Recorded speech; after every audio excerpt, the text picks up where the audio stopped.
Hi everyone, this is Amina for another episode of Wise Wednesdays. 3 things to know about career crises.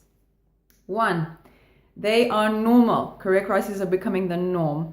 In fact, a reasonably large study of about 1,000 people in the UK showed that in the ages of 20 to 30, women have 49% of women had a chance of being in a career crisis, and 39% of men had a chance of being in a career crisis.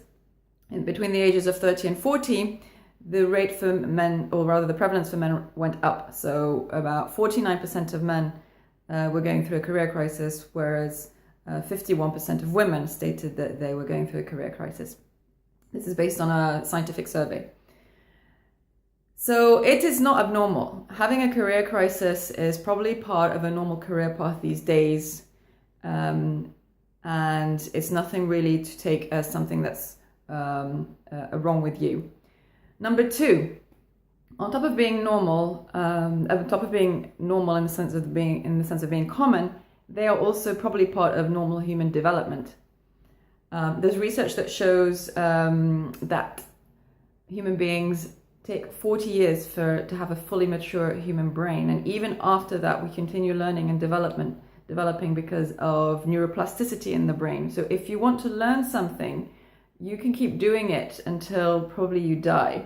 Your brain has the capacity to take on new information and change habits forever until you die. Number 3, career crises are an opportunity. Once you enter a career crisis or any crisis, it's because something in your world has been shaken. Stress usually comes from a mismatch between how we think the world or our situation or our life should be and how it actually is, or how we perceive it to actually be in reality. Closing that gap helps us find peace. And there are 2 ways of doing this. Either you change your situation or you change the way you think about things. More likely than not, it's a combination of the 2, and that's what results in the process of human maturation. It's adjusting our dreams, expectations, beliefs to serve us, taking into account our present reality, but also taking the necessary action to change things, whether it's changing your job, changing the way you do your job, including where you do it, who you do it with, your skills, etc., etc. So they're actually an opportunity to become a better and more fulfilled human being that's in the process of flourishing.